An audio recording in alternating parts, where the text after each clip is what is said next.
you. Good evening. Welcome to the Rollins Museum of Art. Thank you so much for joining us tonight. I'm Dr. Isabella Carbonell, the curator here at the museum, and I've had the honor and pleasure to work with Barbara Sorensen in this exhibition this year, which we're very excited and thrilled to celebrate tonight. A few housekeeping details before we begin and before I introduce our guest speaker and artist. For tonight, we ask that you please silence your cell phone for the duration of the program. This program is being live streamed and is also recorded for future viewing. It will be on our YouTube channel, so later you can revisit and then you can share that link with friends and family who maybe weren't able to be here with us tonight. If you're so kind, also at the end of the program, if you have a minute and you can share some feedback, there's a form on your seat with a little clipboard. We're collecting information for a survey for Americans for the Arts, and we appreciate it very much. We're grateful for your support, and we also want to thank the Rollins College Thomas P. Johnson Distinguished Visiting Artists and Scholars Fund for making this event possible tonight. Tonight, it is my pleasure to introduce our guest artist and speaker, Barbara Sorensen. This talk is in conjunction, of course, with her exhibition Billows, which is installed across the hall and which I hope you've had the opportunity to experience it. Barbara Sorensen's large-scale sculptural installations have long been inspired by nature, geological formations, the classical elements of art, and the diverse materiality of our ever-changing environment. Expanding on this foundation, her recent work includes a focus on the energy and dynamism of the environment through the creation of vessels and wall sculptures constructed of metal and resins, as well as experimental use of new and unexpected materials and textures, often interconnected and chromatically bold. Her work emerges from early geological inspiration, but with a renewed focus and interest in the relationships between humans and landscape. There will be time for a Q&A after Barbara's presentation tonight, so we encourage you to ask questions and engage in dialogue. And after her talk in this gallery, we invite you to join the artists across the hall in Billows for more conversation. Please help me welcome and celebrate Barbara Sorensen.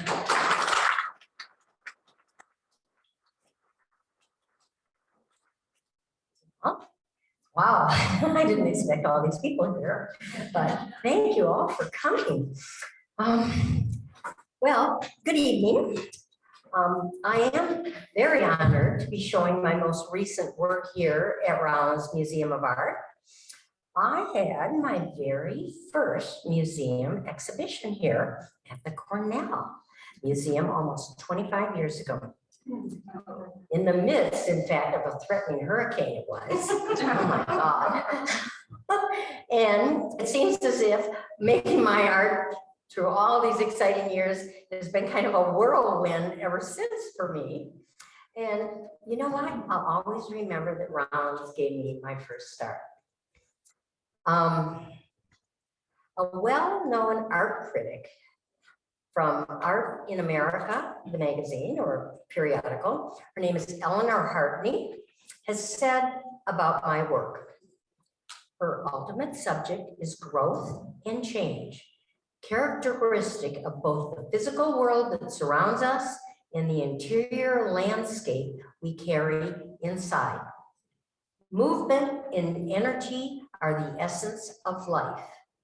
Sorensen's works breathe this truth in turn and convey it to us. Well, that was pretty heady. So just to tell you a little bit about my influences and my background, I studied at the University of Wisconsin back in the 60s. And through the years, I've had the opportunity to work with some of the finest masters in their fields. Many were the ceramicists because that's the field I started in. I worked with Peter Voulkos, Don Reitz, Linda Benglis, and Ursula von Reising-de-Gaard. I think I'm supposed to be clicking this as I go along. Let's see here. So that's what Eleanor said. And as you can see, these are some various exhibitions and private collections that I am in. I feel very fortunate to be in the White House. Obviously, I'm in Snowmass Village, the Newark Museum, and of course, Rollins College. I have many works here. Actually, I think Rollins has almost every single one of my important series. Okay.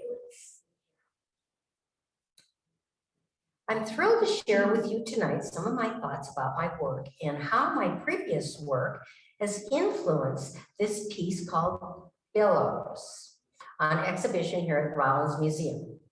I thought the best way to do that would to give you a quick review of my previous series.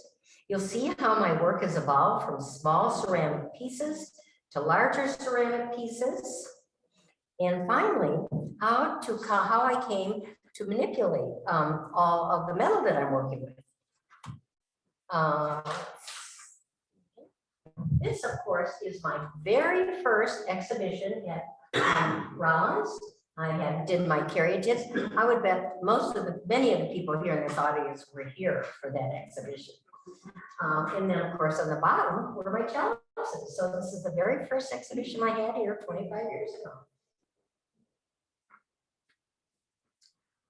Of course, tonight I am thrilled to share with you some of my thoughts about my work. And of course, as you know, it is the Billows, which I hopefully you have seen or will see in the other room.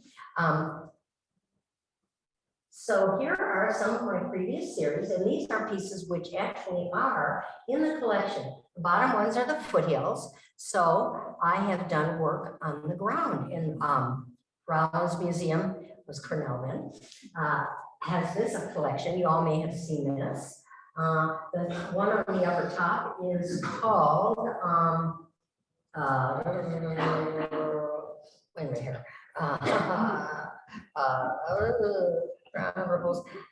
Who knows? Who remembers what they're called? Gary? And then, of course, the one on the left is a dwelling. And of course, Rollins has this in their collection. Okay. At this point, I would like to generously thank June Nelson and Jack for they acquired that big piece over on the left. That's about 12 feet tall. And it was in an exhibition here. And also, they have been big supporters of mine, as many of you in this room have been, and I will always appreciate it. I think you guys kind of kept it going. So, let's see.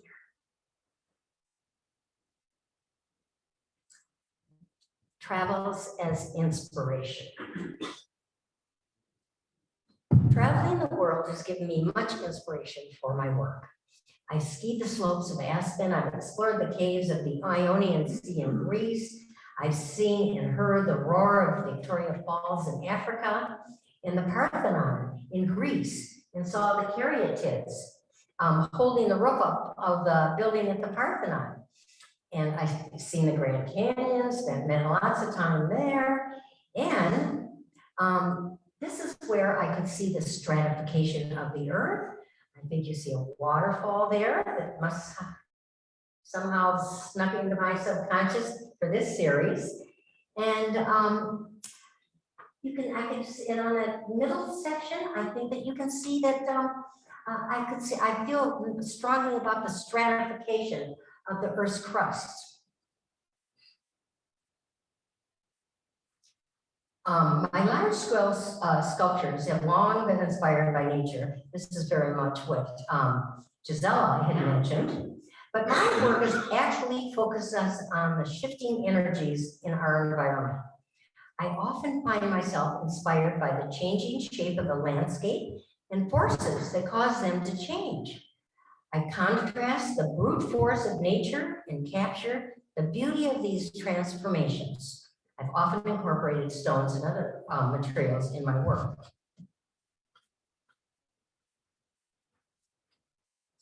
Now, my ceramics, has been my very first series and very first material that I worked in. And I'm hoping that you can see how these early works have influenced what I'm doing now.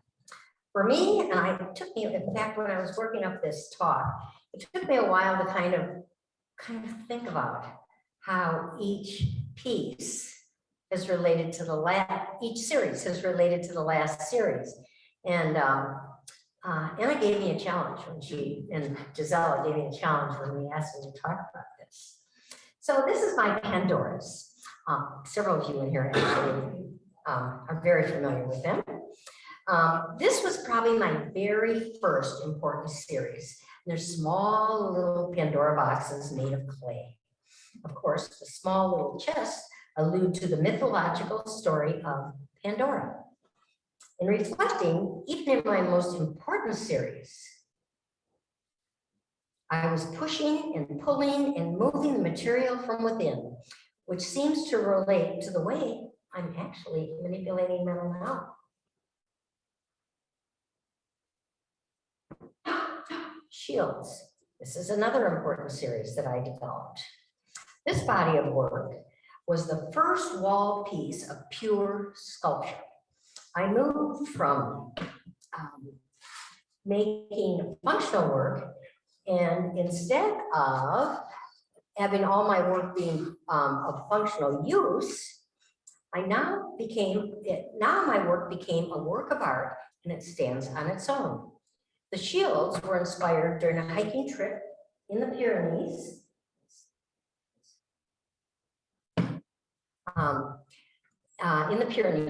And I was hiking between Spain and France in the Basque country. The squares in the shields represent the doors and the windows and the latches and the architectural corners of the homes we passed.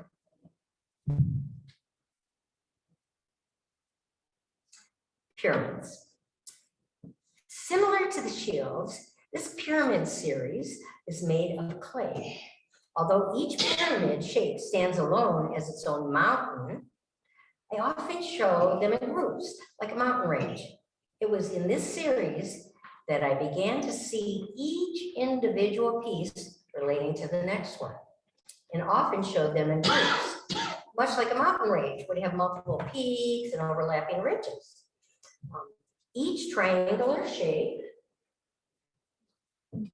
directly reflects the shape of mountains, and within the shape are overlapping plates mimicking the various layers in the earth.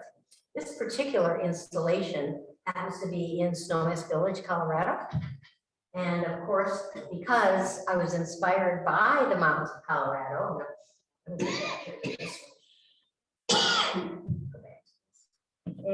because I was inspired by the mountains of Colorado, you can see that the curvy, undulating surfaces represented, to me, looking at the mountains and how they went up and down. And of course, there was, the word I learned, something called plate tectonics that took place there, in which all of the Earth's plates overlap. And that's what's going on in here too. So that has been a really exciting series for me. Probably one of my more literal, almost painting series.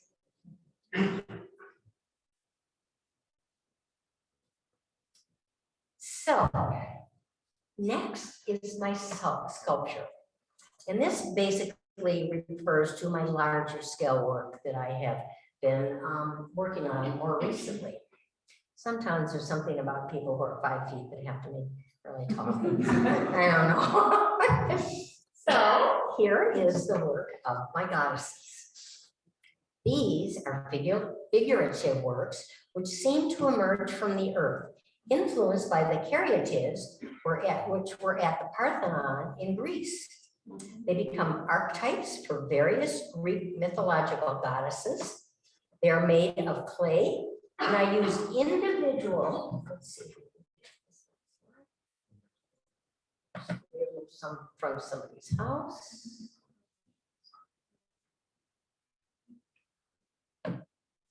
So they were made of individual flat slabs, and they were, and I used molded parts from bodies. and I assembled each form together. The figure builds up with parts, much as the billows, which we're showing, are stacked next to each other to make the whole sculpture. And I think that in looking at these pictures, you can see the stacking of the clay and the molding parts.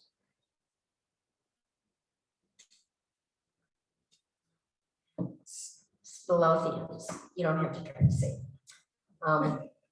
So, in geologic terms, SPELEOTHEMS are structures formed in a cave by deposition of minerals from seeping water, such as stalactites and stalagmites.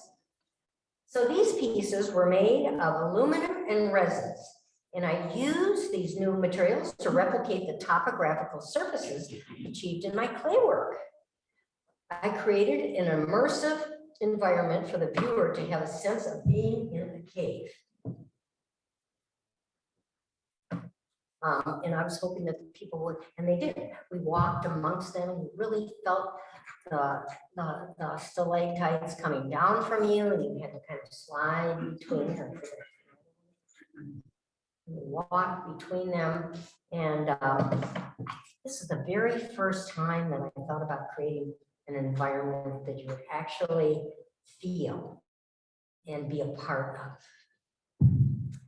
It's the really first truly immersive installation I developed, utilizing the ceiling to create the feeling of being in an environment. And I feel it's the beginning of my current ideas of the Billows series, which obviously I'm showing here at Rollins.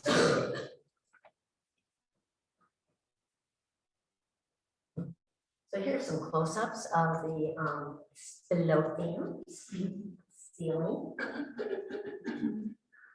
And there's a real close-up of it. You can get a sense of the resins and the metal. It was just a great texture. Dwellings.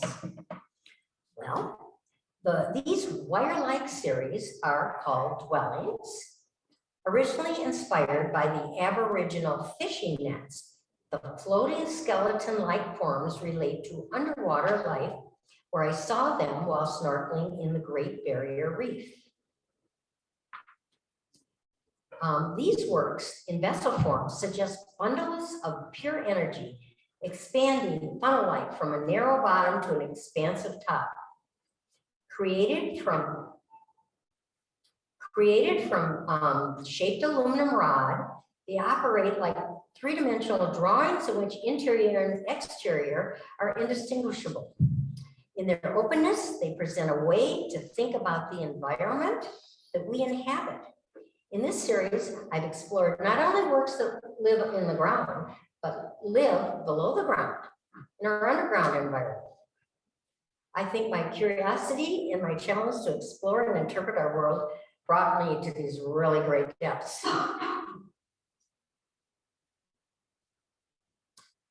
Ripples. Okay, well, this particular series continues my experimentation with materials, movement, and form. I began to reference the energy and the movement of rippling and splashing water. We see a lot of that here in Florida, and the constant shifting and undulating, the kind of rhythmic pattern that's created by water. This work came directly from my years as a ceramicist working in clay. I was looking for a common material that could replicate the energy and the movement of clay. And I happened on this material while working around I was hunting around Miller Hardware, our local Miller Hardware, for a new material. This clay was really was limiting me on what I really wanted to be able to say as an artist. So good old Miller Hardware came through for me, and the aluminum metal I found had natural striations, which were similar markings that I already had used in my clay work. And so it kind of mimicked my clay work. And I'm so excited about this. This work is actually at the Orlando airport. I don't know if you've seen it when you've been there. So anyway, I started making panels with this kind of fun tech, and I've created a fun texture and a lot of movement, and with this new material. And this whole series again was a jumping off point for my newest series that I have here in the gallery today. Again, it's made of the same material that I have in my Billows. So they are the Billows. So this is by far the newest installation of my sculptural interpretation of the natural world. I now move my work from the wall to the ceiling. Using this new lightweight aluminum material has given me the freedom to now explore the sky above us. I have freedom to hang work from the ceiling, and this has enabled me to explore the sky. In this newest installation, I'm asking of you, the viewer, become interactive with the installation. Become part of the installation. By entering the space which the billows inhabit, I'm making the viewer partly to participate and to react to the environment which I have created for you. The billows recreates the world of the sky, its vastness and its movement. My time hiking in the Aspen, my time hiking in the Aspen and Snowmass Mountains influenced this body of work for me. For those of you who have enjoyed a walk on the beach here in Florida or a bike ride in open spaces, I hope and encourage you to take the time to look up and see the beautiful cloud formations that we have here in Florida, or wherever you're traveling. I'm asking you, the viewer, to be aware of your place within the natural landscape and with your surroundings. Always look up and see. Thank you.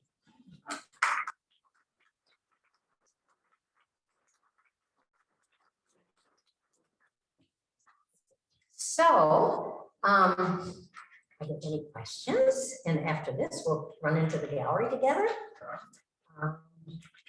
Okay, yes. Oh, I would love to know what you actually requested of one of the gentlemen that works at Miller's. What did you say you were looking for? And what did he actually take you to then?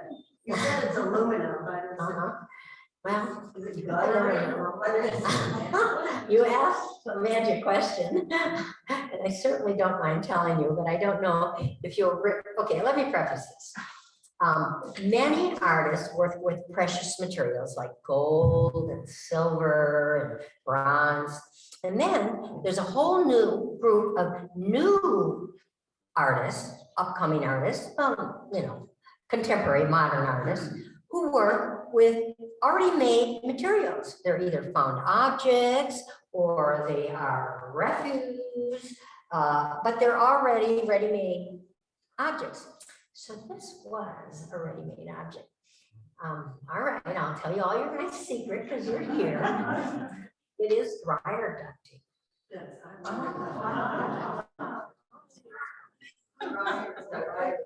So, and you can't, after you leave this room, you can't tell anybody that's what it is. Because I know why.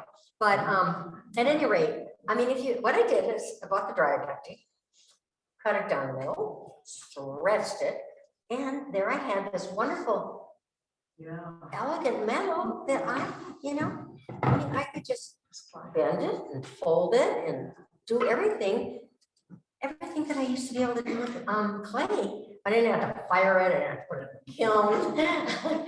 And it just gave me what I needed for that time when I was moving forward. So yes, many artists use found objects and found materials and use use them for that. So, and any other, yes, Is the Billows series only white? at this point, no, wait a minute. Yeah, at this point, because this is the only Billows right now. They're all white right now, but that doesn't mean that someday you'll see them in another color. What kind of sprayer do you use? Painted by hand, 3 coats on each side. Wow. Because, you know, again, I was trying to get away from the industrialness of the material. And I wanted the mark and the hand of the artist to show. So, yeah, there's some that come in the wall, down the wall. And if you look close, I hope you will see some drip marks and some thicker and some thin. And that was done intentionally. After I got smart, I've got some new things this year. I'm spraying the first coat. It takes a lot of time to paint each one of those. I get the first coat down and now I'm getting the top 2 coats by hand. But I use painter, I use painter products. You know, I use undercoat, I use gesso, and then you use a top coat. So yeah, yes. Who do we thank for the installation in there?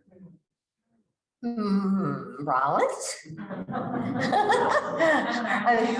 It was my vision, of course, to, you know, I mean, Rollins installed it, but it was my vision and of those lovely, and I do have some assistants I have, and they added a hand to it. I have assistants who help me engineer some of these things. I always get these visions and sometimes I get ahead of myself and I can't quite figure out how to make them. So I have to go to professionals to have them help me figure this out. But I don't know, I just always make it come together. Yes. From online, from Edith, we have, is there an artwork here that you're most proud of and why? Boy. Well, that's difficult. As I said before, Cornell/Rollins has almost every single, well, they have every single important body of work I make. And so that's just really too difficult to answer. I cannot answer that because, you know, artists think the newest thing they're making is the best and most exciting, but I can look back and my dwellings and my chalices and my they were all just so exciting when I was making them. Yes? Barbara, it's multiple pieces. So talk to us a little bit about how you fit them together and how you created them with each one in mind. Okay, that's a good question. How are you, by the way? It's been a while. We're both good. Okay, so remember I did tell you it was dryer ducting. So I have this great big long piece. And you know, I mean, I really kind of hug it, bear hug it, like bend it, like move it. And you know, I come from I'm an old school gal and I come from abstract expressionist times. And you know, we kind of act, react, we just go for it. And kind of after the fact, we kind of figure out what it's about. And in fact, I was telling Gisela today, this was very difficult talk for me to give because I don't really know if I really understand what these are about yet. And I welcome all of your comments, actually. I get excited to hear what the viewers have in mind. And come to my talk in about 2 years, and I'll have a real good answer for you. And they were first laid out on the floor of her studio to put them all together, then brought to the ceiling. Right. You know, yes, and then just to further give you a little more vision, yes, we kind of laid them all out, and we did that here in the gallery too. But we laid them all out, and it was kind of like a jigsaw puzzle. You know, they kind of fit together. And again, you can see it very clearly when you look closer at the wall piece part. Yeah, does that kind So of, if yeah. you were to take it down and reinstall it somewhere else, would it look exactly the same or would it be different? Well, this was site specific. So I imagine unless the room were the exact same size, it would look a little different. And you know what? That would be kind of exciting for me. I think that would be really an exciting, fun idea. In the beginning, Giselle, we had a little, I had an original vision. I was going to do the entire ceiling, period. And then the management as such came to me and said, you can't cover the dryer ducting vents. And I went, uh-oh, my whole deal is down the drain. I wanted to do the whole ceiling. Well, it turned out wonderful. We just did the middle of the ceiling. I went down the wall instead. And, you know, it always works out. I have a question about inspiration that I've been meaning to ask you. So when you talk about the pictures that you shared with us of your travels and your experiences in nature, do you journal or do you write down words or things to later go to the studio and kind of refer back? Or do you take pictures and it's mostly visual? What is that part of your process? Okay, so I don't journal, but I do take lots of pictures. And I think, you know, I do a lot of hiking, and I've had my hiking buddies, in fact, ask me, what are you seeing, Barbara? You know, what do you see that I don't see? So, you know, I kind of try to say to them, well, I don't know, I'm looking at that mountain covered with snow, and I see a shape that's created by the snow, edge of the bottom of the snow line, you know, and they just saw a mountain with a white cap, if that gives you any thought at all. Yeah, I don't journal, but you know, yeah. Is that, Yes, thank you. yeah. Yes. So that's not clouds up there. No. No. Could be though. Yeah. I didn't think of it as clouds originally. I thought it was just, but you know, the word billows, I called it billows. And one of, I think, the inferences, whatever, is clouds are billowy. You think of them, you can't touch them. It's abstract. I mean, it's physically, you can't touch them in the air, but you see them as a whole, and they're kind of billowy and soft. And I'm sure everybody has a dream about jumping into the clouds and all that business. But yeah. So in a way, it's just a shape. Yeah. Yeah. But I think by putting them all together, Yeah. it created Yeah. this feeling, this sense of space. And I think it's really difficult to talk about space. I mean, what is space? I suppose I should have read about that. Oh, the music. Can you say something about the sound component? Oh, yeah.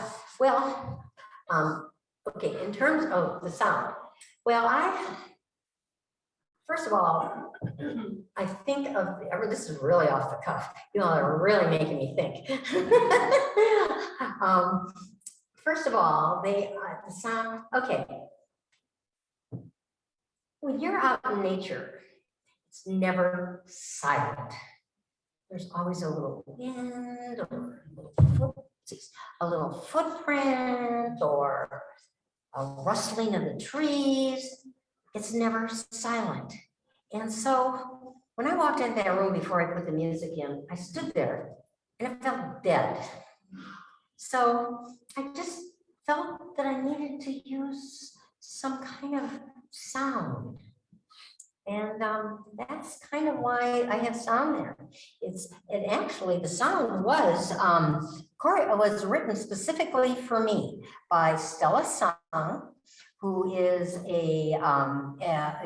who is an educator at the University of Central Florida. And I've been in communication with her for years. And she wrote this for me several years ago. And it just seems to work with what I'm trying to say. And I hope it makes you feel. It's all about this feeling and the sense of environment. And I hope that's what it does. We have online from Eva. She says, would you say that your art pieces are the visible reaction to some of your emotions while working with the various materials you incorporate into your work?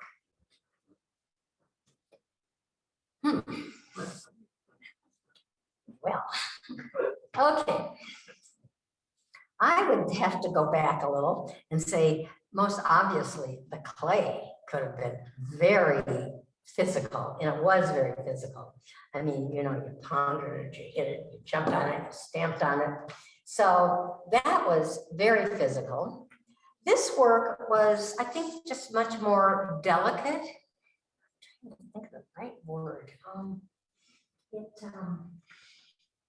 It just didn't need the weight and the girth of clay. I don't really know. You want to read that one more time? Yeah, would you say that your art pieces are the visible reaction to some of your emotions while you're working with your different materials that you incorporate into your work, and what kind of emotions come up for you when you're creating? Okay, so I am more of a, I am more of an artist who looks at form and shape, and I don't necessarily make work about my emotions. If I'm upset about something, I don't put it in, I don't consciously make it the subject of my work. If I'm angry about an issue, I might work a little faster, but no, the answer is no. I don't, my work is not about angst, and actually on purpose not about angst, and it's abstract anyway. But if you think about those shields, I mean, they were just like a beautiful sketching that was in the back in the Middle Ages, and you know, the Pandoras, of course, there's always stories about the Pandora box and the evils when you opened up the box. But no, my work is not led by my angst, my joy, my emotions. It's more of about making form and making art.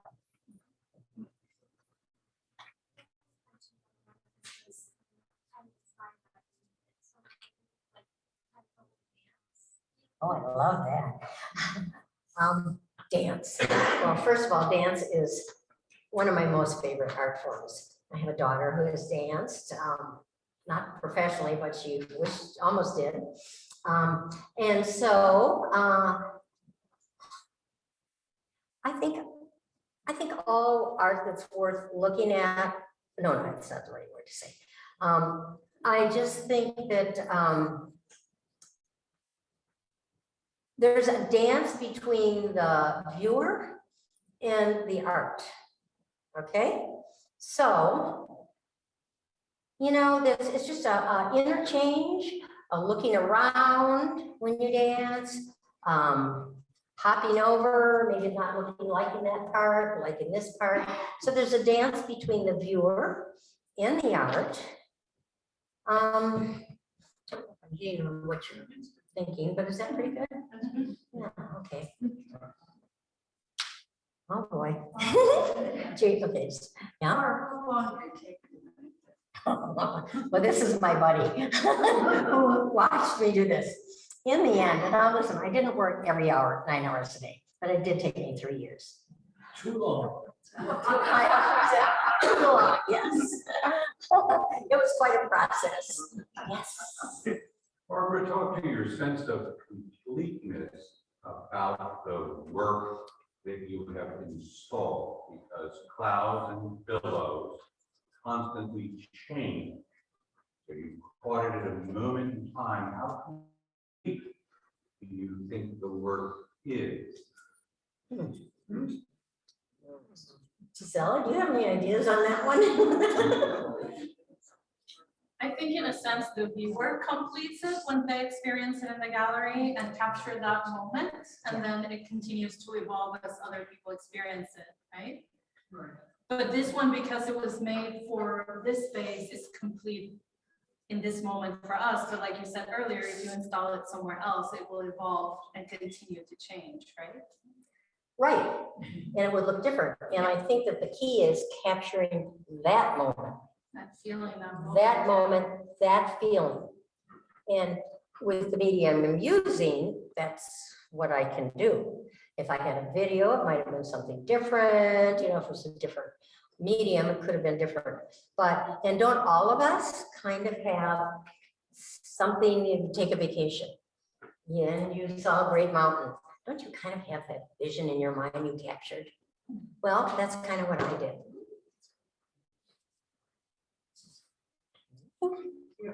Well, I think that's great. Let's just walk in the gallery and we can look around and